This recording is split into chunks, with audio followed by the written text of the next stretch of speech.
Where are you, God? Have you abandoned us? Have you forgotten about us? If the psalmist can cry out in desperation with cries like these, surely we can too. Too often as Jesus' people, we skip grief because we know how the story ends. But Jesus didn't skip grief, and he knew how the story ends.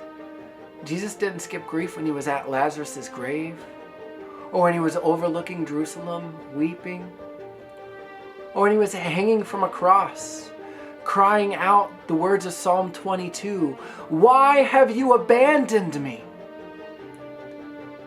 And if Jesus didn't skip grief, we don't need to skip grief either. Good Friday is the day we remember Jesus' death on the cross. And we can be guilty of skipping grief even on Good Friday. I mean, we call it Good Friday. And there are so many reasons why Good Friday is good. The Apostle Paul writes in Romans chapter 5, verse 8, that God proves his love for us, and that while we were still sinners, Jesus died for us. And this means God loves us no more, no less on our very worst days as on our very best days. And that is good news. But I want to point to an often overlooked way in which Good Friday is good.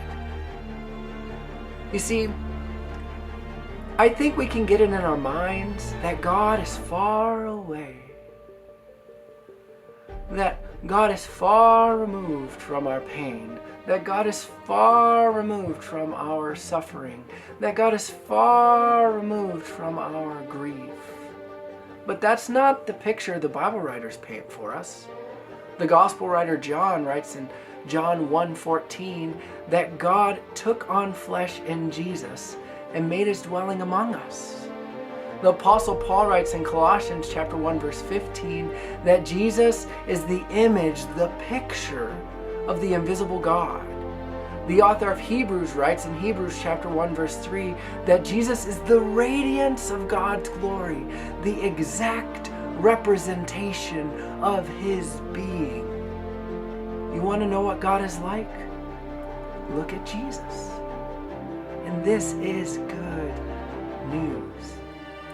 Want to know what God is like? Look at Jesus, hanging on a cross, grieving. My God, why have you abandoned me? Jesus, our God, is no stranger to our grief. He's no stranger to our heartache. He's no stranger to our suffering. Jesus, our God, is not far away, but he's come near. He knows what it's like to grieve, and he wants to walk through our grief with us. We don't have to skip grief, because in our grief, we can meet our God. And this is good news.